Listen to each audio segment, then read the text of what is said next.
Hello बच्चों। अब हम लोग स्टार्ट करते हैं फ्रिक्शन। ठीक है, थोड़ा सा थ्योरी फ्रिक्शन की।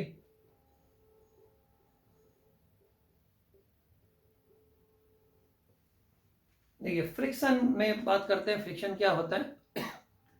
फ्रिक्शन फोर्स कब अपीयर होगा? जब दो सरफेसेस कांटेक्ट में रहेंगे। ठीक है, स्मूथ नहीं है, रफनेस है, तो फ्रिक्शन फोर्सेस कब अपीयर होता है? और कौन कौन सा फ्रिक्शन फोर्स होता है इसमें, उसको मैथमेटिकली कैसे हैंडल करते हैं, क्वेश्चन में क्या यूज है, कैसे यूज है, और इनसे रिलेटेड क्या क्या चीजें होती हैं, इनको हम लोग इसमें डील करेंगे प्रॉपरली। देखिए, अब टू द पॉइंट पे आते हैं, बिल्कुल सीधे सीधे। अभी तक देखा हमने न्यूटन लॉ में जब क्वेश्चन बना रहे थे तो क्या था कि सारे सरफेसेस स्मूथ दिख रहे थे। ठीक है, अब क्या है कि रफनेस आ गया। तो रफनेस आने से क्या होता है, बेसिकली जब दो सरफेसेस रफ होते हैं, कांटेक्ट में आते हैं, तो एक्चुअल में फ्रिक्शन फोर्स है क्या, थोड़ा सा ये देखा जाए तो ये एक मॉलिकुलर इंटरेक्शन है। एटॉमिक लेवल पे बात करें तो जब दो सरफेसेस कांटेक्ट में आते हैं तो इंटरमॉलिकुलर इसमें इंटरेक्शन होता है। वो इंटर मॉलिकुलर जो इंटरेक्शन फोर्स है उसी को हम लोग बात करते हैं कांटेक्ट फोर्स के नाम से। ठीक है, तो जब भी दो कोई सरफेसेस कांटेक्ट में रहेंगे तो उनके बीच में एक कांटेक्ट फोर्स लगेगा। और अगर ये कांटेक्ट फोर्स नहीं है तो मतलब कि दो सरफेसेस कांटेक्ट में नहीं है। ठीक, अब ये बताइए कांटेक्ट फोर्स है क्या? तो कहा कि हमने कि मॉलिकुलर इंटरेक्शन है दो सरफेसेस का जब कांटेक्ट में आते हैं तो एक कांटेक्ट फोर्स होता है, एक ही होता है कांटेक्ट फोर्स। उस कांटेक्ट फोर्स के दो कंपोनेंट होंगे। एक कंपोनेंट सरफेस के परपेंडिकुलर नॉर्मल होगा, जिसको नाम दिया हमने normal contact force, normal reaction भी इसे बोलते हैं हम लोग। ठीक है, और एक कंपोनेंट आएगा सरफेसेस जो कांटेक्ट में होंगे उनके पैरेलल, उसको ही हमने नाम दे दिया फ्रिक्शन। अलग से पढ़ने का पर्पज ये होता है कि इसका एप्लीकेशंस ज़्यादा होता है। ठीक है, इसीलिए शायद हम लोग इसको अलग अलग पढ़ते हैं। बेसिकली अभी तक जो पढ़ रहे थे नॉर्मल रिएक्शन, नॉर्मल रिएक्शन भी ये कांटेक्ट फोर्स का एक कंपोनेंट था, और उसी सेम कांटेक्ट फोर्स का ये भी एक कंपोनेंट है। मतलब ये हुआ कि friction force and normal reaction are not two kinds of forces, are not two different forces, but these two are the components which are mutually perpendicular to each other. These two are components of the same force which is called contact force when the two surfaces are kept in contact. Right? ये तो clarity हुई कि मतलब हम friction जो पढ़ने जा रहे हैं और जो नॉर्मल रिएक्शन की बात किए थे, दोनों एक ही कांटेक्ट फोर्स के दो म्यूचुअली परपेंडिकुलर कंपोनेंट्स हैं। इसी वजह से इसकी कोई ऐसी कोई स्पेशल थ्योरी नहीं है। जो भी फ्रिक्शन की थ्योरी हम लोग डील करते हैं, पढ़ते हैं, बुक में पढ़ते हैं, कहीं भी पढ़ते हैं, ये एक्सपेरिमेंटल फैक्ट्स के बेसिस पे बनाई गई चीजें हैं। एक्सपेरिमेंटल फैक्ट्स के बेसिस पे एक्सपेरिमेंट करके और इसको मैथमेटिकल फॉर्म दिया गया है। इस वजह से अब हम बात करते हैं इसको अलग अलग, बिल्कुल सेपरेट तरीके से बात करते हैं, स्टैटिक एंड काइनेटिक फ्रिक्शन। ठीक है, तो हम लोग सबसे पहले पढ़ेंगे स्टैटिक फ्रिक्शन। नाम से पता चल रहा है स्टैटिक का मतलब क्या होता है। स्टैटिक मतलब कि दो सरफेसेस एक दूसरे के रिस्पेक्ट में रिलेटिवली रेस्ट में रहेंगे, स्टैटिक कंडीशन है। एक दूसरा है काइनेटिक। ठीक है, अब रियल लाइफ एग्जांपल से अगर बात करें, ठीक है, तो हम लोग इसको इजीली समझ सकते हैं। जैसे कोई एक हैवी बॉक्स है, अलमीरा है, ठीक है, खाली है, एम्प्टी है, और एक रफ सरफेस ज़्यादा है, सीमेंटेड फ्लोर है, नॉर्मल मार्बल फ्लोरिंग नहीं है, टाइल्स नहीं है। उस पर धक्का मारते हैं पूरी ताकत से, एक पर्टिकुलर फोर्स लगाया, बिल्कुल खिसका नहीं, लेकिन उसको मार्बल फ्लोरिंग पे लाते हैं या टाइल्स पे लाते हैं जहाँ थोड़ी सी स्मूथनेस है, हमने थोड़ा सा कम फोर्स लगाया तभी मूव कर गया। ठीक है, अब यहाँ पे क्या डिफरेंस आया, तो कॉन्टेक्ट सरफेसिस के नेचर का डिफरेंस आया। ठीक है, अब ये बात इसमें करते हैं, जैसे हमने मान लीजिए कि ये अलमीरा को एक पर्टिकुलर फोर्स से धक्का मार रहे हैं, हल्का सा फोर्स लगाए, बिल्कुल मूवमेंट नहीं हो रहा है, थोड़ा और बढ़ाया और मूवमेंट नहीं हो रहा है, एक बहुत ज़्यादा फोर्स लगाए तो भी मूवमेंट नहीं हो रहा है। इसका मतलब ये है कि जो भी हम फोर्स अप्लाई कर रहे हैं किसी ऑब्जेक्ट पे, मान लीजिए यहाँ पे ये रफ सरफेस है, कोई ब्लॉक है, कोई मास होगा, यहाँ पे हमने कोई फोर्स लगाया सपोज 2 न्यूटन का, और ये पाया गया कि ये रेस्ट में है, अलमीरा हो या ब्लॉक को कोई मतलब नहीं। अब ये देखिए यहाँ नॉर्मल रिएक्शन ऊपर की ओर है, इसका वेट mg नीचे की ओर, ये बैलेंस है, अपर डायरेक्शन में बैलेंस है फोर्सेस, फिर भी ये रेस्ट में है। इसका मतलब जो हमने ऑरिजेंटली राइट लगाया है, ये मेरे लगाए हुए फोर्स को किसी ने बैलेंस किया है, क्योंकि न्यूटन्स लॉ कहता है कि ये ग्राउंड फ्रेम में ऑब्जेक्ट है, इससे रिलेटेड नहीं है, रेस्ट में, नेट फोर्स 0 होगा। तो और कोई तो है नहीं, कोई धक्का मारा, इसका मतलब कि ये ब्लॉक पे जो कांटेक्ट फोर्स सरफेस है इसका, इस पर कोई लेफ्ट में मेरे अगेंस्ट में बिल्कुल सेम वैल्यू का फोर्स लगा रहा है, और इसे ही हम कहते हैं कि फ्रिक्शन फोर्स है। ठीक है, अब ये मान लीजिए कि 2 न्यूटन से 3 न्यूटन लगाया, फिर भी ब्लॉक रेस्ट में आया, इसका मतलब ये जो हमें एडजस्ट कर रहा था वो 3 बन गया, 3 न्यूटन हो गया। हमने 4 लगाया तो इसने भी, फिर भी ब्लॉक नहीं मूव किया, 5 लगाया फिर भी मूव नहीं किया, 6 लगाया तब भी नहीं, लेकिन 6 से थोड़ा सा भी अगर ज्यादा लगाया तो block start sliding over the rough horizontal surface. इसका मतलब यह है कि जो हम लगा रहे थे उसको जो एडजस्ट कर रहा था मेरे अगेंस्ट में कॉन्टेक्ट सरफेस में, इसकी एक मैक्सिमम लिमिट है। वो मैक्सिमम लिमिट जब हम क्रॉस किए तब ये स्टार्ट कर गया स्लाइड करना। ठीक है, तो जो मैक्सिमम वैल्यू थी ये फ्रिक्शन की, और स्टैटिक कंडीशन है, static condition means the surface of block is not sliding with respect to the horizontal rough surface, उसके रेस्पेक्ट में कोई रिलेटिव मोशन नहीं हो रहा है, स्लाइडिंग नहीं हो रही है, बट इसके पास टेंडेंसी ऑफ स्लाइडिंग जरूर है। The block has tendency to slide with respect to the rough horizontal contact surface. Tendency का मतलब यह है कि अगर इसे मौका मिलेगा तो राइट में स्लाइड करेगा और कर जाएगा। ठीक है, तो जब कभी भी whenever there is tendency of relative motion between two surfaces in contact, the static friction will act at the contact surfaces।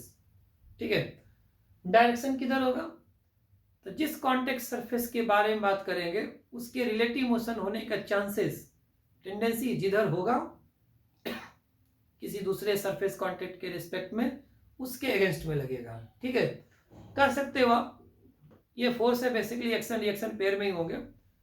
ठीक है, ब्लॉक पे ये हॉरिजॉन्टल सरफेस लगाएगा, हॉरिजॉन्टल सरफेस पे ब्लॉक लगाएगा, तो एक पे फ्रिक्शन जिधर भी होगा उसके अपोजिट दूसरे कॉन्टेक्ट सरफेस पे होगा। ठीक है, ये जो हमने बनाया ना ब्लॉक के कॉन्टेक्ट सरफेस से फ्रिक्शन दिखाया है, और ये स्टैटिक कंडीशन था, टेंडेंसी ऑफ रिलेटिव मोशन है इसलिए स्टैटिक फ्रिक्शन लगेगा। डायरेक्शन के बारे में बात किया हमने, ये स्टैटिक फ्रिक्शन का जो मैक्सिमम लेवल है, जो मैक्सिमम वैल्यू है उसको हम लिमिटिंग फ्रिक्शन बोलते हैं, मतलब कि last limit of static friction. इसके बियॉन्ड ये स्टैटिक फ्रिक्शन अपनी वैल्यू को मेरे लगाए हुए फोर्स के अकॉर्डिंग एडजस्ट नहीं कर सकता है, इसीलिए कहते भी हैं static friction is self adjusting force, but इसमें सेल्फ एडजस्ट करने की इसकी मैक्सिमम लिमिट है जिसको हम लिमिटिंग फ्रिक्शन करते हैं। तो लिमिटिंग फ्रिक्शन किस पर डिपेंड करेगा, एक तो कॉन्टेक्ट सरफेसेस के नेचर पे, जैसे हमने कहा कि वही अलमीरा स्मूथ सरफेस पे स्लाइड कर रही थी और रफ पे नहीं कर रही थी कि ज़्यादा रफनेस था। तो दूसरा, मान लीजिए कि मार्बल फ्लोरिंग पे अलमीरा रखा है और उसमें ज़्यादा हमने सामान भर दिया खुद, और धक्का मार रहे पूरी ताकत से नहीं खिसक रहा है, 2 आदमी धक्का मार रहा है तब भी नहीं खिसक रहा है, इसका मतलब जो हम फोर्स लगा रहे थे उसको एडजस्ट करने वाला जो स्टैटिक फ्रिक्शन था वो अपनी लिमिट को बढ़ा लिया है, मतलब आप जितना लगा रहे हो ज्यादा लेवल तक एडजस्ट कर रहा है। तो ये किस पर डिपेंड कर रहा है, यानी नॉर्मल रिएक्शन पे डिपेंडेंसी है। तो नॉर्मल रिएक्शन कहां से आता है, तो एक्चुअल में जो सरफेसेस कांटेक्ट में रहेंगे उनका एक्चुअल एरिया ऑफ जो कांटेक्ट होगा वहां से अपीयर होगा। तो नॉर्मल रिएक्शन पे लिमिटिंग फ्रिक्शन की डिपेंडेंसी है, और इसी को मैथमेटिकल फॉर्म दे देते हैं।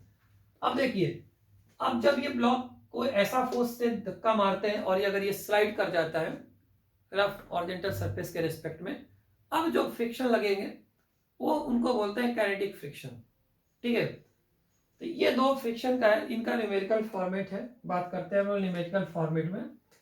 इसको ये लिख सकते हैं आप, whenever there is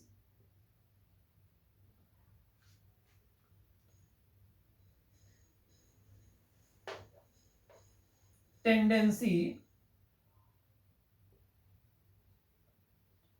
means chance,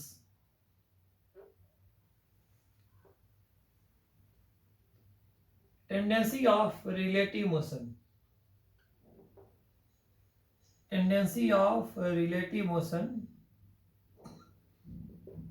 between two surfaces in contact, static friction will start acting. ठीक है, डायरेक्शन के लिए डायरेक्शन ऑफ स्टैटिक फ्रिक्शन किधर होगा, is always opposite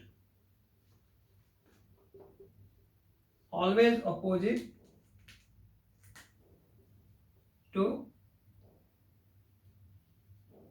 tendency of relative motion, tendency of relative motion की जो tendency होगी between two surfaces. मान लीजिए कि फर्स्ट सरफेस सेकंड के रेस्पेक्ट में लेफ्ट टेंडेंसी रखता है स्लाइड होने की, रिलेटिव मोशन करने की, तो उसका उल्टा लगेगा राइट। और अगर दूसरे सरफेस की टेंडेंसी ऑब्वियसली उसके दो एक की सरफेस के दूसरे के रेस्पेक्ट में अगर लेफ्ट है तो दूसरे के पहले के रेस्पेक्ट में राइट ही होगा, उल्टा होगा। एक डायरेक्शन में कैसे रिलेटिव मोशन होगा, तो ये इसके अगेंस्ट में लगाएंगे, हमेशा ऐसा होगा। बस ये याद रखना है कि टेंडेंसी ऑफ रिलेटिव मोशन है, मोशन से बहुत इसका कोई कंसर्न नहीं है ना। ऐसा हो सकता है कि दो सरफेसेस कांटेक्ट में मोशन में है और स्टैटिक फ्रिक्शन ना भी लग रहा हो, बिल्कुल। मान लीजिए कि दो सरफेसेस ये कांटेक्ट में, दोनों एक ही वेलोसिटी से जा रही है, कहाँ कोई टेंडेंसी है जी, कोई टेंडेंसी नहीं है, सरफेसेस कांटेक्ट में है। ठीक है, कांटेक्ट में सरफेसेस एक ही वेलोसिटी से जा रहे हैं, इनका रिलेटिव मोशन की कोई टेंडेंसी नहीं है, आपस में कोई फ्रिक्शन नहीं लगेगा, कांस्टेंट वेलोसिटी से जा रहा है। आप ऐसे रख रहे हो, हम इसको एक कांस्टेंट वेलोसिटी से ले जा रहे हैं मार्कर को हाथ पे रख के। ठीक है, दोनों के सरफेसेस कांटेक्ट में, कोई टेंडेंसी नहीं, वेलोसिटी कांस्टेंट है, एक्सीलरेशन दोनों का जीरो है, कोई फोर्स कैसे लग सकता है। न्यूटन्स लॉ आप अप्लाई करिए। अब इसका देखिए, बात कर रहे थे हम इनके मैथमेटिकल फॉर्म का। तो जो स्टैटिक फ्रिक्शन है, जो नेट फोर्स अप्लाई करते हैं हम, जिसकी वजह से टेंडेंसी बनती है एक सरफेस के दूसरे के रेस्पेक्ट में रिलेटिव मोशन होने की, वो अप्लाइड फोर्स के इक्वल होगा।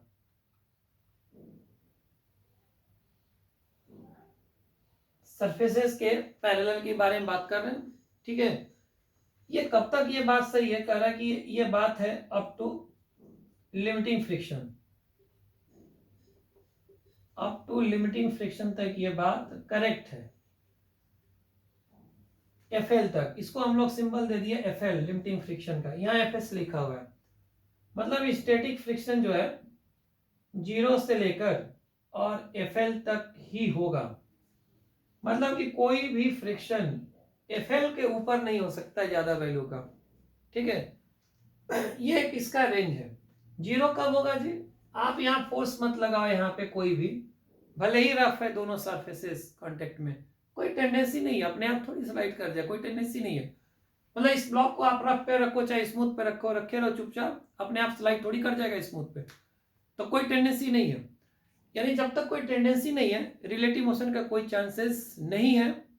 ठीक है, मतलब कि रिलेटिव स्लाइडिंग का कोई चांसेस नहीं, जब तक आप कोई फोर्स नहीं लगाते हो, कोई टेंडेंसी नहीं है। जब टेंडेंसी नहीं है तो फ्रिक्शन लगने का कोई चांस नहीं है। ठीक है, अब बात ये करते हैं लिमिटिंग फ्रिक्शन का क्या फॉर्मूला होगा, इसका मैथमेटिकल फॉर्मेट क्या होगा। तो लिमिटिंग फ्रिक्शन पे आते हैं। तो लिमिटिंग फ्रिक्शन देखिए, ये एक्सपेरिमेंटली ऑब्जर्व है लिमिटिंग फ्रिक्शन, ये होता है मीवेस इनटू नॉर्मल रिएक्शन। कभी गलती से न करना कि नॉर्मल रिएक्शन mg के इक्वल होता है, हो भी सकता है, नहीं भी हो सकता है, कुछ और भी हो सकता है। अब देखिए जो हम लोग एक्सपेरिमेंटली जो डिमोन्स्ट्रेट कर रहे थे, ये मीवेस जो है ना, इसको बोलते हैं हम लोग coefficient of static friction. Coefficient of static friction ये किस पर डिपेंड करेगा? It mainly depends on the nature of surfaces in contact.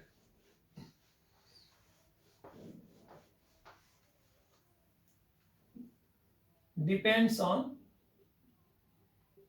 Nature of surfaces in contact. मतलब कहने का यह मतलब होता है, नेचर का मतलब यहाँ पे ये है degree of smoothness and roughness. कोई ज्यादा रफ है या कम रफ है।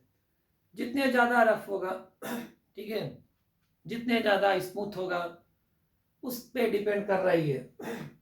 ठीक है, मतलब बहुत ज्यादा रफ है, कॉन्टेक्ट ज्यादा बन रहे हैं, ठीक है, मॉलिक्यूलर बॉन्डिंग ज्यादा आ रही है, उस केस में मीवेस ज्यादा होगा तो एफएल ज्यादा होगा, मतलब लिमिटिंग की ताकत बढ़ेगी। अब नॉर्मल रिएक्शन एन है, N stands for normal reaction, normal contact force.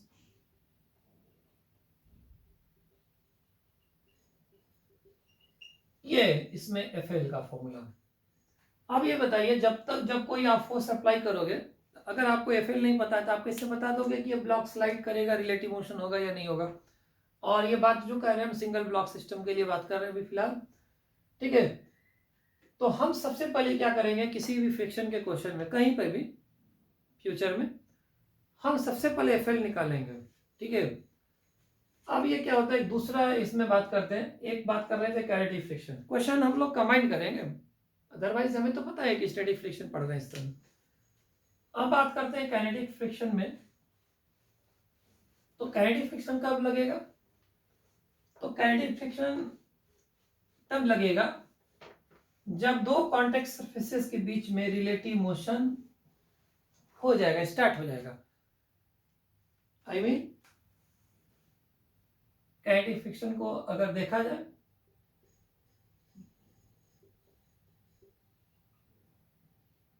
ये कहता है कि whenever there is relative motion between two surfaces in contact, tendency की बात नहीं अब हो रही है यहां पे, whenever there is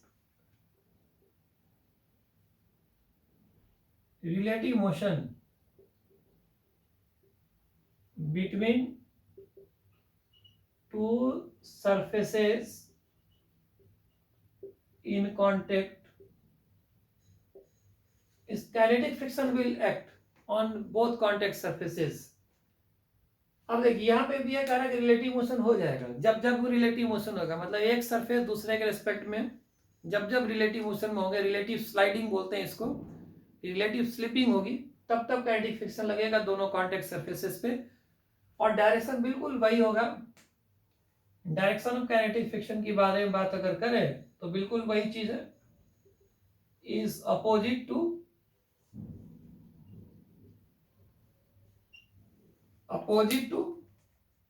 relative motion. Short में लिखा, रिलेटिव मोशन जिस सरफेस के लिए आप बात कर रहे हो, जिधर रिलेटिव मोशन होगा उसके अगेंस्ट में होगा, और दोनों सरफेसेस जो कांटेक्ट में होंगे एक दूसरे के अगेंस्ट फ्रिक्शन लगेगा उस पर, ये याद रखना है बस। अब इसको कैसे डील करते हैं मैथमेटिकली? एफ के क्या होगा, इसमें एक ही फॉर्मूला, एक ही फॉर्मेट, म्यू के इनटू नॉर्मल रिएक्शन। देखिए जब तक कोफिशिएंट ऑफ काइनेटिक फ्रिक्शन है म्यू के, ये कोफिशिएंट ऑफ काइनेटिक फ्रिक्शन, ये भी डिपेंड किस पर करेगा? It depends on the nature of surfaces in contact. N ये नॉर्मल रिएक्शन है, और प्रैक्टिकली ज्यादातर mu s is greater than mu k is greater than mu r. एक तीसरा भी आ गया यहाँ पे, ये है coefficient of rolling friction. Rolling friction का मैथमेटिकल फॉर्मेट हम लोग ये सिलेबस में नहीं है, बट ये थोड़ा बहुत रोलिंग फ्रिक्शन के बारे में बॉल बियरिंग्स है, ठीक है, बियरिंग्स वगैरह में रोलिंग फ्रिक्शन का रोल होता है, उसको रिड्यूस करने के लिए हम लोग ग्रीज ऑयलिंग और ग्रीजिंग करते हैं, ठीक है। ये सबसे कम होता है और इन जनरल सबसे ज़्यादा स्टैटिक कोफिशिएंट ज़्यादा होता है। और क्वेश्चन न्यूमेरिकल में कई बार ये म्यू लिख देते हैं, तो मी वेस म्यू के जगह पे हम लोग वही लेंगे न्यूमेरिकली, मैथमेटिकली कोई दिक्कत नहीं है।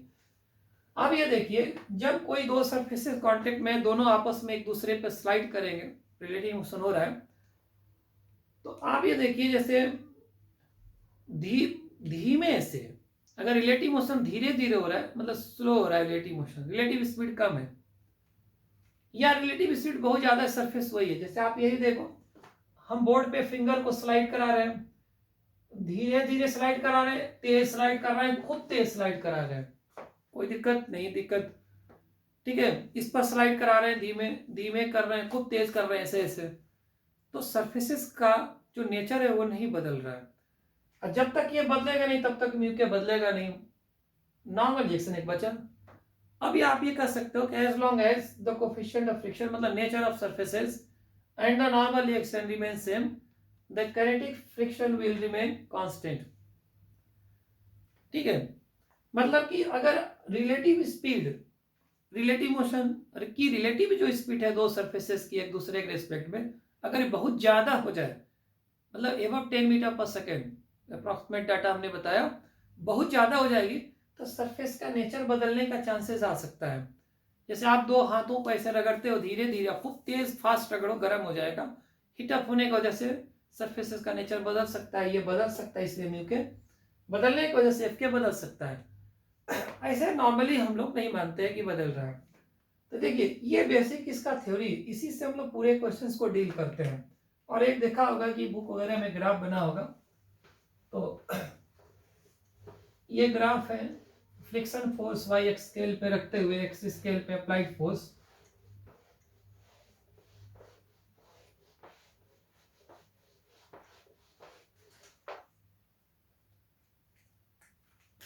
ये ग्राफ के बारे में बात कर रहे थे।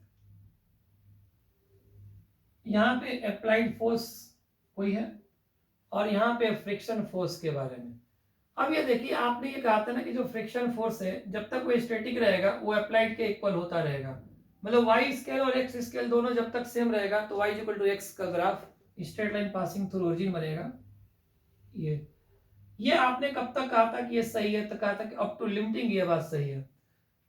उसके बाद क्या होगा, प्रैक्टिकली हमने कहा था कि लिमिटिंग में म्यू एस एन होता है, एफ के का म्यू के कम होता है, तो प्रैक्टिकली ये कम हो जाएगा और सडन जैसे ही स्टार्ट हो जाएगा मूवमेंट तो ये एफ के कॉन्स्टेंट हो जाएगा। ये एफ के का लेवल है, बहुत हल्का फुल्का वेरिएशन होता है, ठीक है, जिसको हम लोग इग्नोर कर दिए हैं, और ये लेवल है एफ के का। ये जो आप एंगल देख रहे हो ये परमानेंटली 45 डिग्री है, क्योंकि वाई और स्केल और एक्स स्केल इक्वल होगा। और ये कहता है कि this f k is independent of the relative speed if mu k and N remain same. Relative speed हो ज्यादा नहीं होना चाहिए, अदरवाइज म्यू के बदलने का चांसेस है, और सरफेस का नेचर बदलने का ऑप्शन हमारे पास बहुत है। ऐसा हो सकता है कि दो सरफेसेस कांटेक्ट में कुछ ऐसा है आपस में केमिकल रिएक्शन कर रहे हो, तो मे भी बदल सकता है, डिग्री ऑफ रफनेस उसमें चेंज, स्मूथनेस चेंज हो जाएगा, ठीक है, ऐसा भी हो सकता है। और कोई भी चीज़ हो सकता है, तो उसमें नेचर में बहुत सारे फैक्टर्स आ जाएंगे आपको। तो ये बेसिक थ्योरी था स्टैटिक काइनेटिक का। न्यूमेरिकली अगर चले स्टैटिक फ्रिक्शन के लिए, स्टैटिक फ्रिक्शन के लिए वापस देखिए, ये आता है स्टैटिक फ्रिक्शन में यहाँ तक का ये रिजल्ट यूज होगा, ये स्टैटिक का है, और काइनेटिक के लिए आप एफ के इक्वल टू म्यू के इंटू एन है। अब इसमें आप क्वेश्चन हम लोग हैंडल कर सकते हैं, और कुछ और भी थ्योरी है, बात करते हैं इसमें, बट न्यूमेरिकल की पूरी हैंडलिंग इतने से होगी, आपको ये याद रखना है हमें, मतलब बेसिक जिसे कहते हैं ना, तो बेसिक बहुत कम होता है फिजिक्स में। अब कोई कहेगा स्टैटिक फ्रिक्शन का फॉर्मूला ये रिजल्ट, काइनेटिक का ये, बस और कुछ नहीं, बाकी कुछ और चीजें हैं जो थ्योरेटिकल है, तो वो जरा बात कर लेते हैं थ्योरी में क्या दिक्कत है, ठीक है। अब इसमें कुछ चीजें यूज करने के लिए जो बता रहे हैं उसमें कुछ टर्म है उनके बारे में बात करते हैं। जैसे हम कह रहे थे कि कांटेक्ट फोर्स, कांटेक्ट फोर्स क्या होता है? तो कांटेक्ट फोर्स, देखिए जब भी आपसे कोई पूछेगा क्वेश्चन कि दो सरफेस कांटेक्ट में, आपसे कोई पूछ रहा है what is the force exerted by this surface on that surface, दोनों कांटेक्ट में उस पर आप यही सॉल्व करोगे। तो आप देखिए इसमें क्या है, हम ये कह रहे थे जैसे ये रफ है, ऑब्वियसली mg नीचे लगेगा, ग्रेविटेशनल फोर्स है। नॉर्मल रिएक्शन यहाँ पे लगेगा n इधर। मान लीजिए अभी देखिए कोई फ्रिक्शन नहीं लगेगा, even the surface is rough, coefficient of static kinetic जो भी है आप दोनों ले लिए, अभी कोई फ्रिक्शन नहीं लगेगा, even the surfaces are rough. आपने कोई एक्सटर्नल फोर्स लगाया, ठीक है। अब देखो दो चीजें हो सकती है, या तो स्लाइड करेगा या तो नहीं करेगा, नहीं करेगा तो स्टैटिक फ्रिक्शन, कर जाएगा तो काइनेटिक है। हम कहते हैं कि कोई फ्रिक्शन फोर्स लग रहा है, ठीक है, इस ब्लॉक के कॉन्टेक्ट सरफेस पे कोई फ्रिक्शन लग रहा है, और बताया नहीं कि स्टैटिक काइनेटिक जो व्हाटएवर भी। तो बेसिकली क्या है, ये जो नॉर्मल रिएक्शन देख रहे हो और ये फ्रिक्शन देख रहे हो, N force vector F friction force component vector का जो रिजल्टेंट आएगा वो इधर आएगा, इसी को कांटेक्ट फोर्स बोलते हैं। आप ऐसे वेक्टर में लिख सकते हो कांटेक्ट फोर्स को कि normal reaction force component vector और फ्रिक्शन कंपोनेंट जो है, यानी ये कांटेक्ट फोर्स के ये दो कंपोनेंट है म्यूचुअली परपेंडिकुलर, ठीक है। तो इसका अगर हम देखें कांटेक्ट फोर्स का मैथमेटिकल वैल्यू देखें तो कह सकते हो कि फ्रिक्शन का स्क्वायर प्लस नॉर्मल रिएक्शन का स्क्वायर, वही बात है, मतलब एफ और एन का ये रिजल्टेंट है ना, तो रिजल्टेंट है तो आप ऐसे लिखोगे, दो वेक्टर का रिजल्टेंट 90 डिग्री पे अंडर रूट ए का प्लस बी स्क्वायर वही होगा। अब देखिए पहले जब हम पढ़ रहे थे न्यूटन्स लॉ में स्टार्टिंग में, तो वहां रफ के जगह स्मूथ लिखते थे, स्मूथ मतलब फ्रिक्शन नहीं लगेगा जी, ये जीरो हो गया तो कांटेक्ट फोर्स के नाम पे एन ही आएगा, normal reaction normal contact force, अभी तक वहां तक यही आ रहा था। अब ये जब यहाँ पे आ गया तो ये देंगे जवाब, ठीक है। और अगर स्मूथ रहेगा तो कोई कहता है कि एक फोर्स ब्लॉक ये सरफेस पे या सरफेस ब्लॉक पे कितना फोर्स लग रहा है, तो नॉर्मल का आंसर दे रहे होते हैं, ठीक है। अब क्या है कि अगर ये एफ नहीं है तो एन के इक्वल होगा, और अगर नॉर्मल रिएक्शन नहीं है तो ये मत कह देना कि एफ के स्मॉल एफ फ्रिक्शन के इक्वल। अगर ये जब कांटेक्ट में रह रहेगा, नॉर्मल रिएक्शन जीरो हो गया तो फ्रिक्शन किस बात का, तो गायब हो गया पूरा का पूरा मामला, रफा दफा, ठीक है। ये कुछ मैथमेटिकल इल्यूजन है जो यहाँ पे फिजिक्स में अक्सर हो जाता है। हम कांटेक्ट के नाम पे यही निकालेंगे जी हमेशा, whether the surface is rough और smooth it does not matter, contact force के नाम पे यही लगाएंगे हम, ठीक है। अब मान लीजिए कि स्टैटिक है तो यहाँ स्टैटिक लिखेंगे, काइनेटिक है तो काइनेटिक लिखेंगे, लिमिटिंग है तो लिमिटिंग लिखेंगे, ठीक। अब क्या है, इसी पर एक और थ्योरी हम लोग थोड़ा समझ लेते हैं, फिर न्यूमेरिकल तो एक साथ करेंगे, ठीक है, कंबाइंड में। अब ये आप देखिए हमने क्या किया, एक फोर्स को बढ़ाते गए, एक ऐसा लेवल तक बढ़ाए, इसी पर बस बात कर देना है कि ये जो है लिमिटिंग स्टेज में आ गया। लिमिटिंग इसको बोलते हैं block is in limiting equilibrium, equilibrium की लास्ट लिमिट, इसके बाद ये एक्सीलरेट हो जाएगा इसके रेस्पेक्ट में, ब्लॉक सरफेस के रेस्पेक्ट में, ऑरिजेंटल जो सरफेस रखा है, मतलब ये लिमिटिंग इक्विलिब्रियम में है, नेट फोर्स जीरो है। अब देखिए जिस अगर लिमिटिंग के आगे, मतलब अगर ये ज्यादा और किया तो लिमिटिंग क्रॉस करके ब्लॉक स्लाइड कर जाएगा, देन काइनेटिक फ्रिक्शन लगेगा, जानते हो कम है। अगर मान लीजिए कि ये अगर ये फोर्स नहीं लगाए होते तो नॉर्मल ही रिएक्शन कांटेक्ट फोर्स बनता, धीरे धीरे ये बढ़ाए हैं और फ्रिक्शन की वैल्यू बढ़ा है तो ये कांटेक्ट फोर्स इधर की ओर झुकता गया है, झुकता गया है। लिमिटिंग के स्टेज में सबसे ज्यादा एंगल झुका है, ठीक है, झुका है एंगल सबसे ज्यादा, इस एंगल को हम लैम्डा के नाम से, मतलब इसको एक एंगल ऑफ फ्रिक्शन बोलते हैं। एंगल ऑफ फ्रिक्शन की थ्योरी आ गई, देखिए बिल्कुल ऑब्वियसली एंगल ऑफ फ्रिक्शन क्या है जी, कह कि टेन लैम्डा, टेन लैम्डा क्या इसमें, तो ये स्टेज एफ एल है, ये साइड लेंथ एफ एल, ये normal perpendicular upon base. F L का फॉर्मूला क्या होता है भाई, मी बेस इंटू नॉर्मल, तो tan lambda mu S into normal upon normal, normal तो कैंसिल, तो lambda tan inverse of mu S. और ये देखिए इस लैम्डा में म्यू के का कोई रोल नहीं है, ठीक है, लिमिटिंग कंडीशन में बात हुआ ये। एक तो ये एंगल ऑफ फ्रिक्शन की बात आ गई, बिल्कुल इसी से मैथमेटिकली मिलता जुलता लगेगा। एक छोटी सी थ्योरी और है, बात कर लेते हैं तब क्वेश्चन पे जब भी आएंगे, ठीक है। एंगल ऑफ फ्रिक्शन है, क्या यूज है, बिल्कुल कोई ना कोई यूज रहा होगा, मैथमेटिकल यूज है, ठीक है, आपको थ्योरेटिकल भी बात कर सकते हैं। अब यहां पे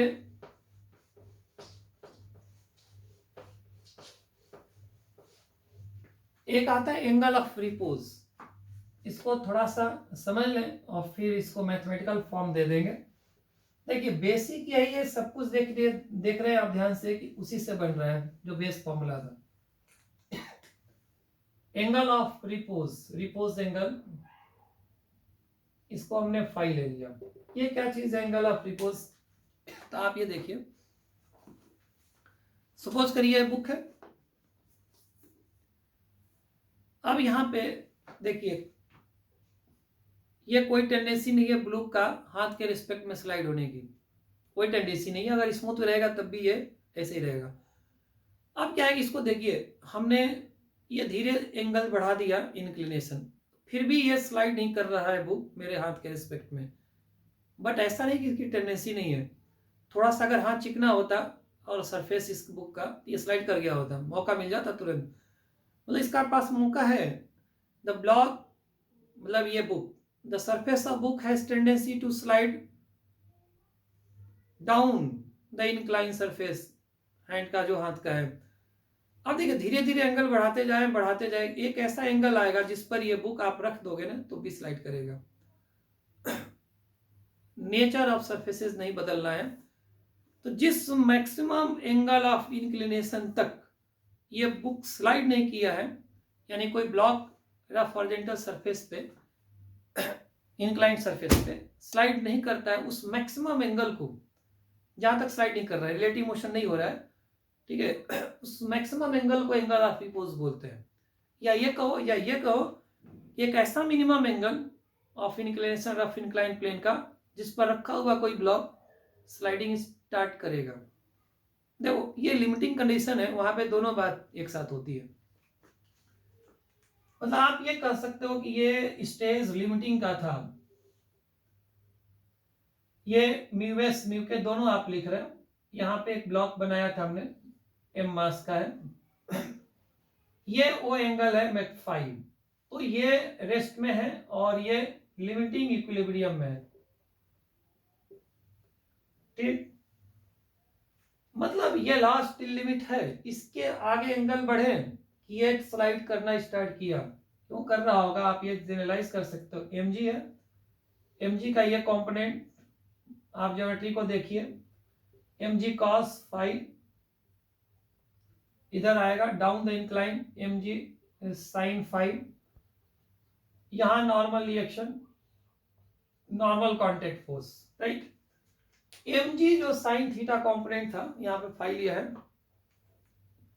इसके वजह से ये block down the incline plane sliding tendency रख रहा है, इसको ही बचाने के लिए, इसको बैलेंस करने के लिए ब्लॉक पे फ्रिक्शन लगा होगा, क्योंकि ये लास्ट स्टेज में आ चुका है।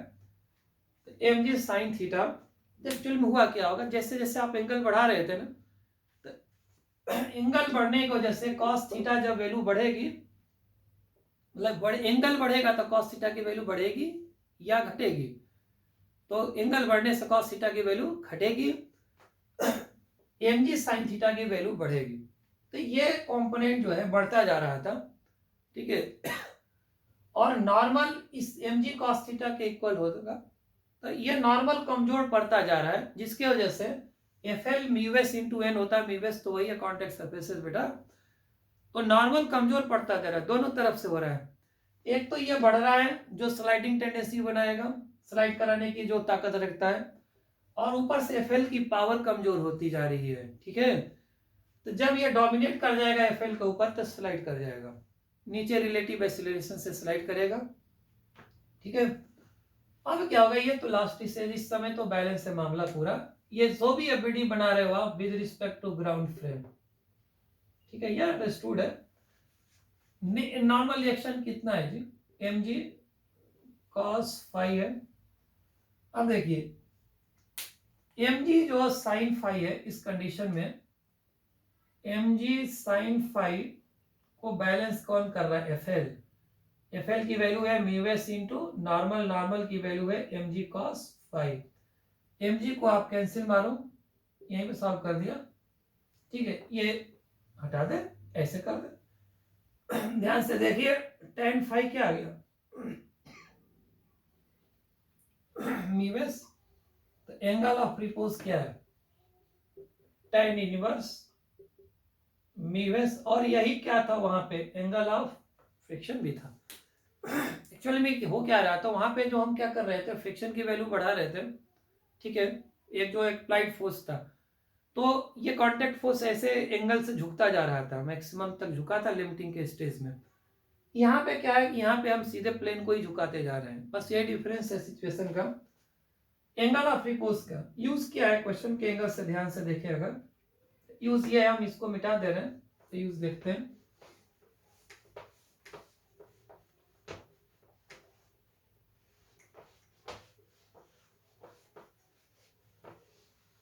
देखो ये एंगल रिपोज का जो मेजर यूज है क्वेश्चन सॉल्विंग के दौरान, जैसे आप ये क्वेश्चन ले सकते हो, एग्जांपल है,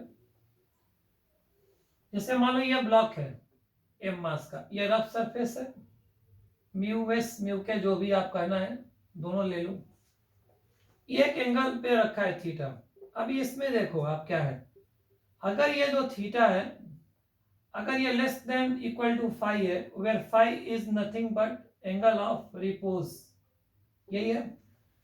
अभी हमने क्या पढ़ा कि अगर एंगल ऑफ रिपोज तक मैटर क्या था, रिलेटिवली रेस्ट में रहेगा ब्लॉक, और जब तक ये रेस्ट में रहेगा स्टैटिक फ्रिक्शन लगेगा, और static friction mg sin theta के इक्वल होगा, इस कंडीशन में जो हमने दिखाया है फिगर में, ठीक है बेटा। दूसरा, अगर ये जो एंगल ऑफ इंक्लिनेशन है, अगर एंगल ऑफ रिपोज को क्रॉस कर जाएगा, तो स्लाइड करने से कोई अभी फिलहाल इस कंडीशन में तो नहीं बचा पाएगा, सर्टेनली स्लाइड करेगा और काइनेटिक फ्रिक्शन विल एक्ट, और ये होता है फॉर्मूला म्यू के इनटू नॉर्मल, नॉर्मल की वैल्यू है mg cos थीटा, ठीक है। अब ये क्वेश्चन में चाहे जो पूछना है कोई पूछ ले, कोई दिक्कत नहीं है। अब क्या है, जैसे सपोज करिए यहाँ पे एक क्वेश्चन याद आ गया हमें, यहाँ पे डिस्कस कर सकते हैं इस स्टेज पे, बाकी क्वेश्चन हम लोग देखते हैं। इसी क्वेश्चन पे बात कर रहे हैं, मान लो ये एंगल थीटा है, और यहाँ पे हमने एक ब्लॉक रखा है, म्यूएस म्यू के रफ सरफेस है, ये ब्लॉक जो दिया है ना, इसके रेस्पेक्ट में रेस्ट में पड़ा है, इक्विलिब्रियम में ऐसे ही पड़ा हुआ है। कोई कह रहा है कि ये बताइए इस पे ब्लॉक पे कितने एक्सटर्नल फोर्सेस लग रहे हैं, आप ऑब्वियसली एबीडी बनाओगे, mg नीचे, यहाँ नॉर्मल रिएक्शन इधर, ठीक है, और कहोगे कि नहीं फ्रिक्शन भी लगेगा, बिल्कुल लगेगा, आप इधर फ्रिक्शन भी बना दिए, स्टैटिक नेचर का लगेगा, आप रेस्ट में रखे हो, यही वाली कंडीशन पे हो, mg sin थीटा फ्रिक्शन होगा।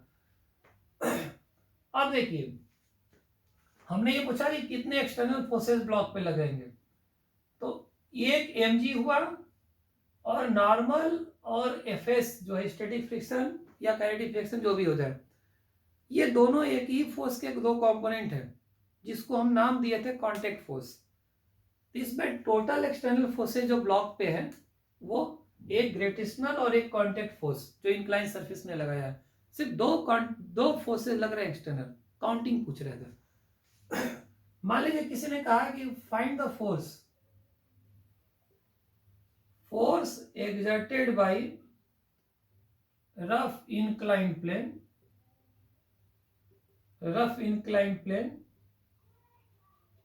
on ब्लॉक जो स्मॉल एम है, कितना फोर्स एग्जर्ट कर रहा है। हमने ये कहा था जब भी कोई कहेगा कि इस कांटेक्ट फोर्स सरफेसेस पे एक सरफेस दूसरे पे कितना फोर्स लगा रहे हैं, तो हम समझेंगे कि हमें कांटेक्ट फोर्स निकालना है, ठीक है, वही निकालेंगे। तो देखिए कांटेक्ट फोर्स का फॉर्मूला क्या पढ़े थे, under root friction square plus normal reaction का स्क्वायर मैथमेटिकली। लेकिन आप ये देखिए उतना डिटेल में जाने की जरूरत नहीं है, ये कुछ बेसिक चीजें होती है, वहां पे आप अप्लाई करना सोचो समझो। ये सीधा सीधा समझो जरा, न्यूटन्स लॉ पे आ जाओ। ये जो भी फ्री बॉडी डायग्राम बना रहे हैं विद रिस्पेक्ट टू ग्राउंड है, ऑब्वियस है बिल्कुल। ये एम मास का जो ब्लॉक है, इस पे ग्रेविटेशनल फोर्स mg किधर लग रहा है, नीचे। आप कह रहे हो कि रेस्ट में, ये मतलब रेस्ट में परमानेंटली एक्सीलरेशन क्या है इसका, 0 है। न्यूटन्स लॉ क्या कहता है बेटा, न्यूटन्स लॉ कहता है कि अगर कोई पार्टिकल एक्सीलरेटेड है इनर्शियल फ्रेम के रेस्पेक्ट में तो नेट फोर्स 0 होगा। तो अगर नेट फोर्स 0 होगा तो एक mg नीचे लग रहा है तो दूसरा किधर लगना चाहिए भाई, और कितना लगना चाहिए, एकदम कॉमन सेंस की बात है। दूसरा किधर लगेगा, अरे इस mg के अगेंस्ट में कोई एक फोर्स है और कोई और नहीं है, वो कांटेक्ट फोर्स है और mg के इक्वल ही होना चाहिए, तभी तो बैलेंस होकर नेट फोर्स 0 होगा जी। अगर एक्सीलरेशन 0 है तो नेट फोर्स 0 है। तो एक अर्थ ने लगाया, उसके लगाए हुए ग्रेविटेशनल फोर्स के किसने बैलेंस किया, कांटेक्ट फोर्स ने, जो वर्टिकली अपवर्ड होगा, एकदम कंफर्म है।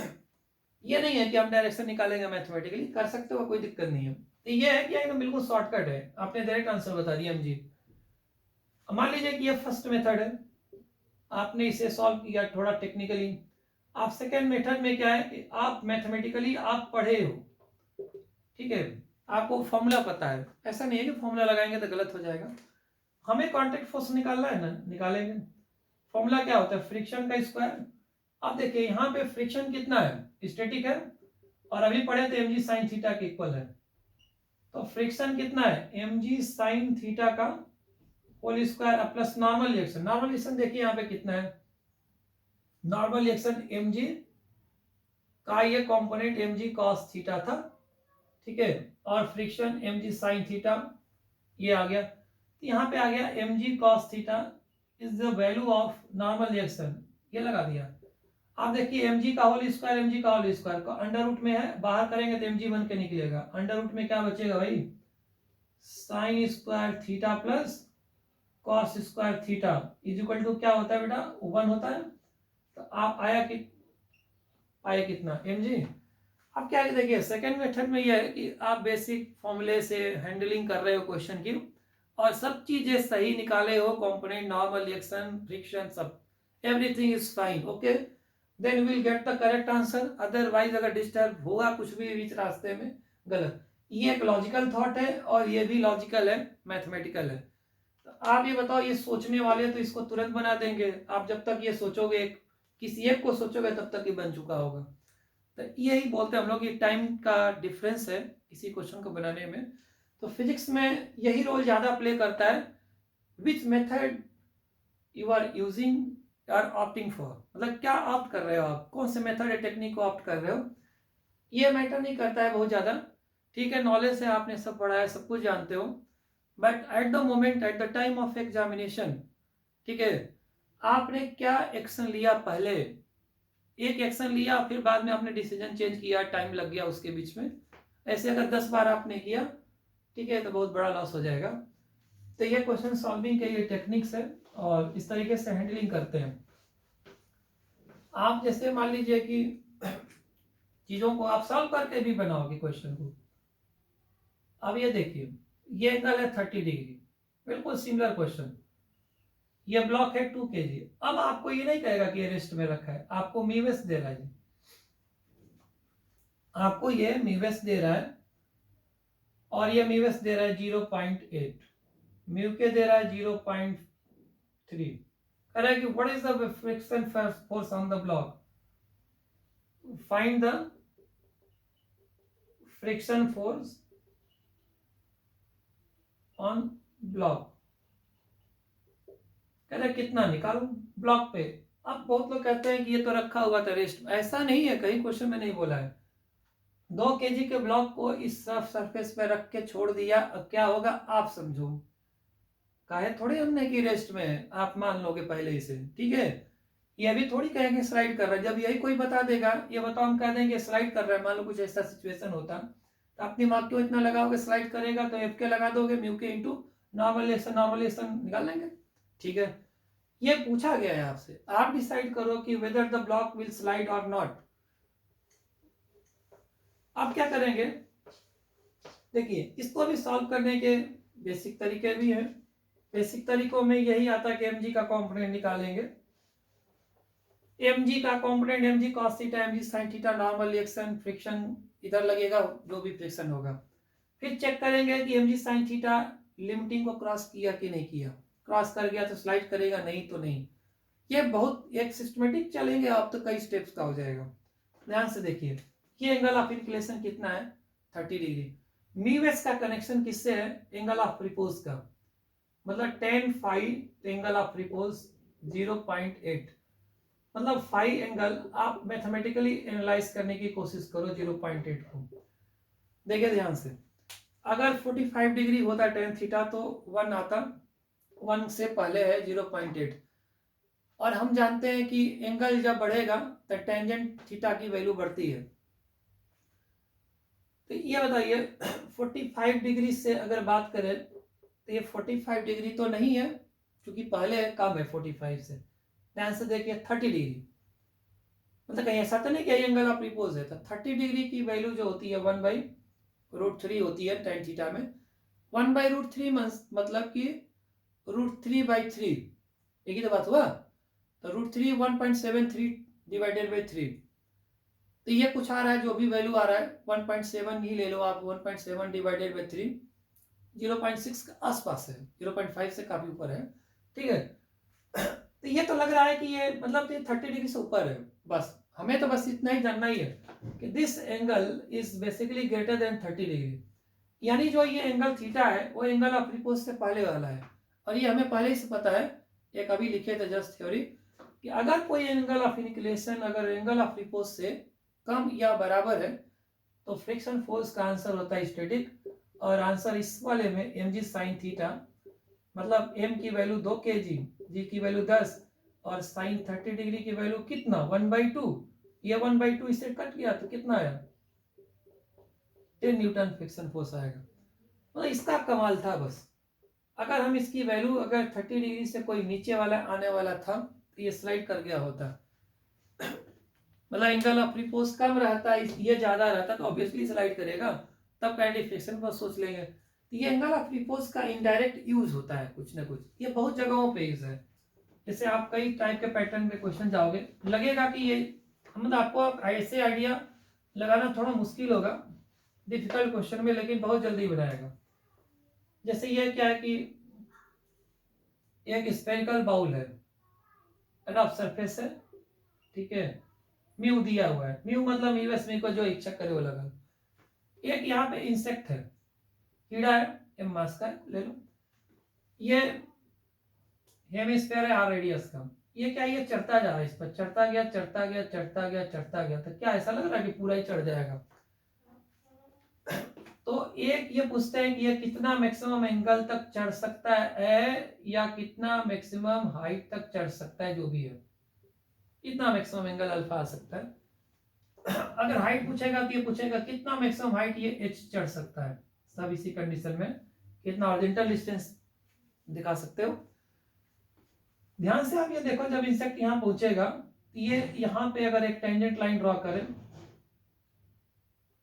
ये एंगल जो आएगा, ध्यान से देखिए आप ज्योमेट्री को ध्यान से देखिए, ये अल्फा है, ये अल्फा, ये 90 माइनस अल्फा थी अगेन अल्फा। एक तरह से ऐसा नहीं लग रहा है कि इंक्लाइन, एक रफ इंक्लाइन प्लेन पे ये ऑब्जेक्ट रखा है, ये एंगल ऑफ इंक्लिनेशन अल्फा है, और ये धीरे धीरे एंगल देखो आप बढ़ता जा रहा है। ये जब एंगल ऑफ रिपोज तक रहेगा ना, तब तक ये स्लाइड नहीं करेगा, जैसे ही एंगल ऑफ रिपोज आएगा क्रॉस करते हुए तुरंत स्लाइड कर जाएगा इंसेक्ट, नहीं आगे बढ़ पाएगा। और उस कंडीशन में ये मैक्सिमम हाइट तक चढ़ने की बात बोल रहे हो, जो बोलना है बोल दो, ये रेडियस देना है दे दो, कोई दिक्कत नहीं है। यानी जिस एंगल की बात कर रहे थे अल्फा की, वो बेसिकली एंगल ऑफ रिपोज था, और हमारे पास फॉर्मूला है एंगल ऑफ रिपोज का ये। तो अगर आप म्यू दे दोगे, मतलब आंसर कितना होगा 5, और अल्फा मैक्सिमम यही होगा tan इनवर्स म्यू, हम यहाँ पे म्यू लिखे हुए हैं। और मान लीजिए अगर ये आपको म्यू दिया हुआ है, आपने निकाल लिया, मान लीजिए एंगल पता चल गया, तो आप टेन अल्फा के हिसाब से परपेंडिकुलर अपन बेस का मैटर कर सकते हो, आर माइनस एच मैक्स हो जाएगा ये, ठीक है। परपेंडिकुलर ये लेंथ एक्स दिया हो, आप सॉल्व कर सकते हो जो भी है। इस टाइप का टेक्निकल ये क्वेश्चन होता है। अब देखिए ये इनडायरेक्ट इसमें एंगल ऑफ रिपोज का यूज था, ऐसा नहीं है कि बिल्कुल एक ही इंक्लाइन प्लेन हो, यहाँ पे धीरे धीरे एंगल ऑफ इंक्लिनेशन बढ़ता जा रहा था, और जैसे ही एंगल ऑफ रिपोज के क्रॉस करो इंसेक्ट अपने आप स्लाइड कर जाएगा नीचे, ठीक है। तो अभी यहाँ पे बाकी कुछ क्वेश्चन हम लोग फ्रिक्शन का नेक्स्ट वीडियो में करेंगे, ठीक है बेटा। Thank you so much. और इसमें कोई भी अगर डाउट है तो आप फर्दर कमेंट कर सकते हो, ठीक है बेटा, थैंक यू।